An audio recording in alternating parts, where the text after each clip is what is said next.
Good evening and welcome to this learning platform Learn Knowledge. So let us start our today's chemistry class. So from today we shall start our first chapter of chemistry, matter in our surroundings. So without wasting our time, let us start today's class, matter in our surrounding. In our lower classes we have already learned about matter. We know what is matter.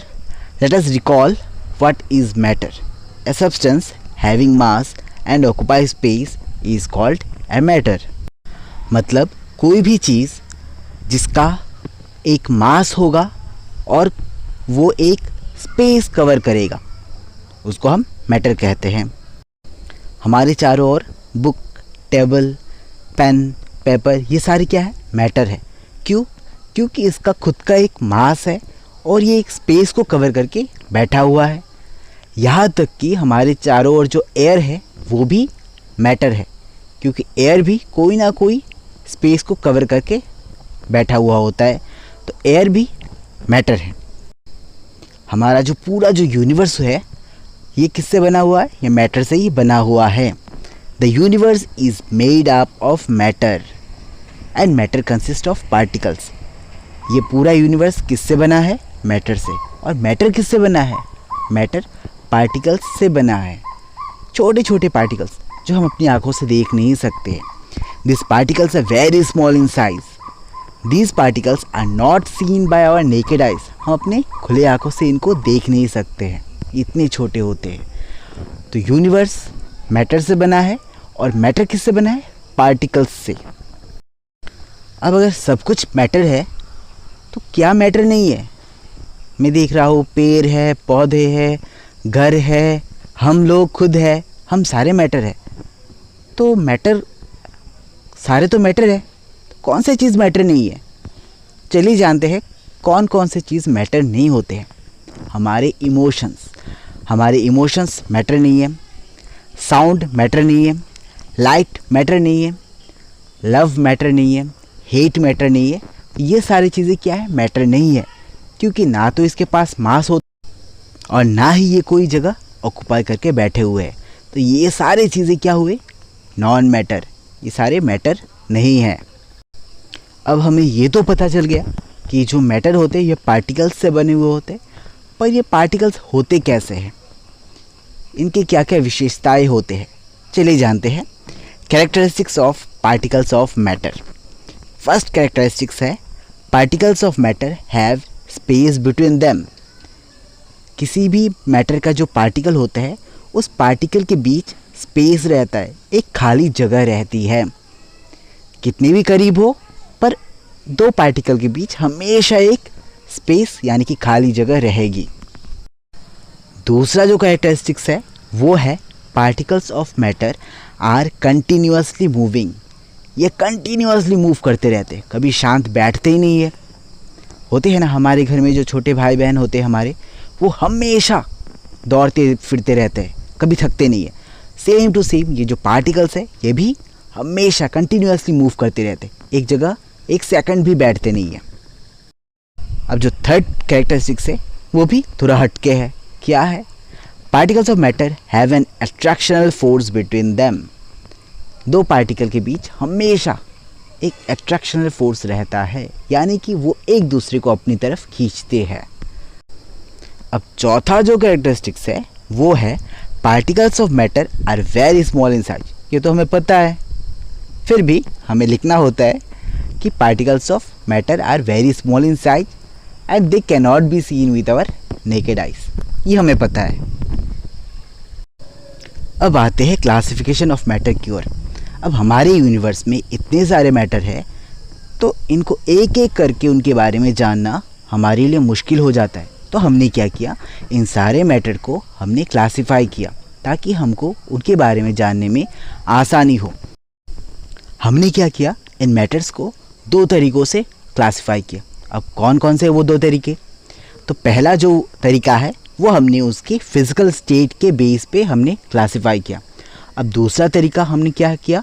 उसके बनावट के ऊपर, that means on the basis of its composition हमने उसको classify किया. अब देखते हैं उसके फिजिकल स्टेट के बेस पर हमने किन किन भागों में डिवाइड किया या फिर क्लासीफाई किया। So according to physical state matter are classified into 3 groups, solid, liquid and gas. In the second way, according to compositions, matter are again classified into 3 groups, element, compound and mixture. इस chapter पे हम लोग सिर्फ उसके physical state पे concentrate करेंगे। Next chapter में हम लोग उसके कंपोजिशन को भी देख लेंगे। अब उन लोगों ने जो कैरेक्टरिस्टिक्स दिए क्या वो सही में है, चलिए देखते हैं उनको प्रूफ हो सकता है या नहीं। तो फर्स्ट है particles of matter have space between them. किसी भी मैटर के जो पार्टिकल्स होते हैं, दो पार्टिकल के बीच हमेशा एक स्पेस रहता है, गैप रहता है। क्या हम इसे प्रूव कर सकते हैं? चलिए देखते हैं इसको प्रूव कैसे करना है। When we make tea, coffee और लेमोनेड यानी कि नींबू पानी, particles of one type of matter get into the spaces between the particles of other without raising the water level. ये बात तो सही है।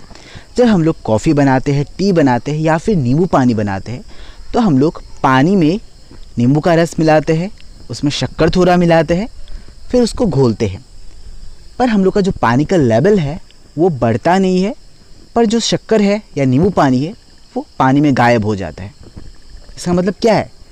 इसका मतलब ये है कि जो नींबू पानी का जो पार्टिकल्स है और शुगर का जो पार्टिकल है वो वाटर के पार्टिकल्स के गैप में एडजस्ट हो जाते हैं। अब वाटर के जो पार्टिकल्स है उसमें अगर गैप नहीं रहते तो ये एडजस्ट कैसे होंगे? सोचो कि तुम्हारे क्लास में सारे बच्चे एकदम बेंच फुल है, तो उसमें नए बच्चे आने का जगह होगा? नहीं, वो नहीं आ सकते। अगर गैप रहता तब जाके वो लोग आके एडजस्ट हो पाएंगे।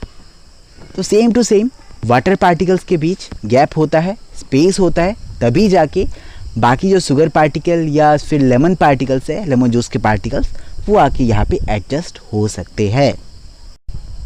This shows that there is enough space between particles of matter. यही हमें प्रूव कराता है कि पार्टिकल्स ऑफ मैटर के बीच एनफ स्पेस रहता है दूसरे पार्टिकल को आके एडजस्ट होने के लिए। Similarly particles of sugar, salt, Dettol और potassium permanganate get evenly distributed in water. तो वैसे ही डेटॉल होता है, शुगर होता है, सॉल्ट होता है, ये सारे वाटर में डिज़ोल्व हो जाते हैं, यानी कि वाटर पार्टिकल्स के गैप में एडजस्ट हो जाते हैं without raising the water level. आप देख सकते हैं फिगर्स में वाटर पार्टिकल्स को मैग्नीफाई करके दिखाया गया है, उनके बीच गैप है। हमने वहाँ पे सॉल्ट डाला, स्टीयर किया, उसके बाद वाटर लेवल बढ़ा नहीं, पर सॉल्ट का जो पार्टिकल्स है वो वाटर पार्टिकल्स के गैप के बीच एडजस्ट हो गए, सेट हो गए। अब जो नेक्स्ट हमारा कैरेक्टरिस्टिक्स है वो है particles of matter are continuously moving. जो मैटर्स के पार्टिकल होते हैं वो हमेशा कंटिन्यूसली मूव करते रहते हैं, चुपचाप एक जगह बैठते नहीं हैं। Particles of matter are continuously moving, that is they possess what we call kinetic energy. ये पार्टिकल्स मूव कर रहे हैं, अगर मूव कर रहे हैं तो उनमें अपने आप एक काइनेटिक एनर्जी गेन हो जाएगा। जब हम मूव करते हैं तो हमारे पास एक काइनेटिक एनर्जी अपने आप गेन हो जाता है। जो हमारा जो मस्कुलर एनर्जी है वो काइनेटिक एनर्जी में कन्वर्ट हो जाता है। तो वैसे ही जब पार्टिकल्स मूव करते हैं तो उनमें एक काइनेटिक एनर्जी गेन हो जाता है। As the temperature rises particles move faster, so we can say that with increase in temperature the kinetic energy of the particles also increases। जब टेम्परेचर ज़्यादा हो जाता है तो वो ज़्यादा फास्टली मूव करना शुरू हो जाते हैं। अगर फास्ट मूव कर रहे हैं तो उसका जो काइनेटिक एनर्जी का लेवल है वो भी इंक्रीज़ होगा। तो हम ये कह सकते हैं कि टेम्परेचर के साथ उसका काइनेटिक एनर्जी भी इंक्रीज़ हो रहा है, क्योंकि उसका स्पीड इंक्रीज़ हो रहा है। This can be observed when an incense stick is burned, its scent spreads all around. ये हम प्रूव कर सकते हैं। कैसे? बस एक अगरबत्ती को घर के कॉर्नर पे जला दो, कुछ देर बाद पूरे घर में उसका सेंट बिखर जाएगा। दूसरा एग्जांपल लेते हैं। जब हमारा खाना ठंडा होता है तो उसकी जो खुशबू होती है उसको सूंघने के लिए हमें खाने के पास जाना पड़ता है, पर जब खाना गर्म होता है जब मैगी बन रहा होता है तो हमें दूसरे रूम से मैगी की खुशबू पता चल जाता है। दैट मीन्स क्या हुआ, टेम्परेचर के साथ उसका स्पीड भी ज़्यादा हुआ और वो हमारे नाक तक पहुंच गया।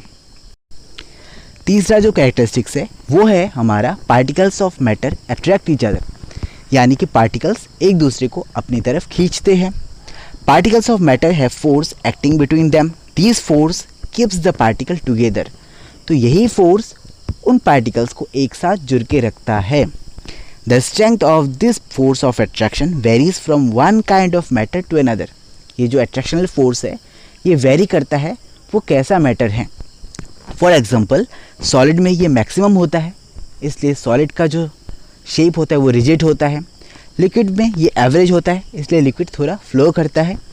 एयर में यानी कि गैस में ये मिनिमम होता है, सबसे लोएस्ट होता है, इसलिए गैस आसानी से फ्लो करता है।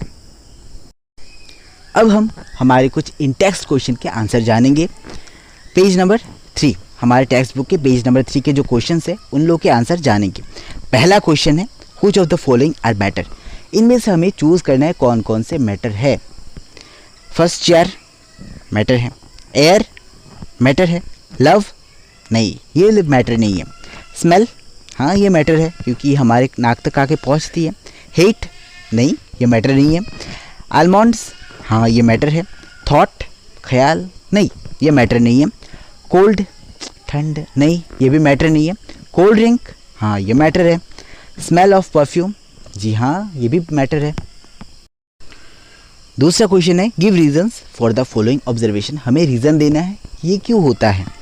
The smell of hot sizzling food reaches you several metres away but to get the smell from cold food you have to go close. हमने अभी डिस्कस किया था गर्म खाने की खुशबू हमें दूर से ही आ जाती है, पर ठंड खाने की खुशबू पाने के लिए हमें पास तक यानी कि फूड के करीब जाना होता है। अब ये क्यों होता है, क्योंकि हॉट फूड इवेपोरेट्स इजीली, आसानी से इवेपोरेट हो जाते हैं। Its vapour diffuse between the air molecules and reach within a short time to a distant place. But the case is different with the cold food because it remains in solid form and does not mix with the air molecules, so we have to go close to smell it. Hot food आसानी से evaporate हो जाता है और वो air molecule के साथ mix होके दूर तक चला जाता है। But in case of cold food वो सॉलिड फॉर्म में या फिर लिक्विड फॉर्म में रह जाता है, जिसकी वजह से उसकी खुशबू को पाने के लिए हम लोगों को उसके करीब जाना होता है। अब जो तीसरा क्वेश्चन है वो है a driver is able to cut through water in a swimming pool, which property of matter does this observation show. एक जो स्विमर है वो आसानी से पानी में कट करके स्विम कर सकता है, तो ये मैटर की किस प्रॉपर्टी को शो करता है। आंसर होगा the phenomena of cutting the water by the driver show that matter have space between its particles.